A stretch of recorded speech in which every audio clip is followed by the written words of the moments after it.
संपत्ति का अधिकार, संवैधानिक मुआवजे में देरी पर सुप्रीम कोर्ट का ऐतिहासिक फैसला।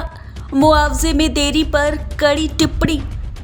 सुप्रीम कोर्ट ने कहा है कि संपत्ति का अधिकार एक संवैधानिक अधिकार है। किसी व्यक्ति को उसकी संपत्ति से तब तक वंचित नहीं किया जा सकता तब तक कि उसे कानून के अनुसार उचित मुआवजा न दिया जाए। Justice B R. गवई और जस्टिस के.वी. विश्वनाथन की बेंच ने कहा कि 1978 के संविधान अधिनियम के तहत संपत्ति का अधिकार मौलिक अधिकार नहीं रहा, लेकिन ये एक कल्याणकारी राज्य में मानव अधिकार और संविधान के अनुच्छेद 300A के तहत संवैधानिक अधिकार बना हुआ है।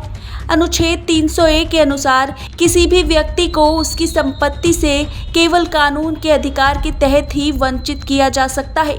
सुप्रीम कोर्ट ने यह फैसला कर्नाटक हाई कोर्ट के नवंबर 2022 के एक फैसले को चुनौती देने वाली अपील पर दिया गया, जो Bengaluru Mysore infrastructure corridor project यानी BMICP के तहत भूमि अधिग्रहण से संबंधित था। बेंच ने कहा कि हालांकि संपत्ति का अधिकार अब मौलिक अधिकार नहीं है, लेकिन भारत के संविधान के अनुच्छेद 300A के प्रावधानों के तहत ये एक संवैधानिक अधिकार है। सुप्रीम कोर्ट ने पाया कि 2003 में Karnataka industrial areas development board यानी KIADB द्वारा परियोजना के लिए भूमि अधिग्रहण की प्रारंभिक अधिसूचना जारी की गई थी। नवंबर 2005 में अपीलकर्ताओं की भूमि का कब्जा ले लिया गया। बेंच ने कहा कि पिछले 22 वर्षों से भूमि मालिकों को उनकी संपत्ति के बदले कोई मुआवजा नहीं मिला।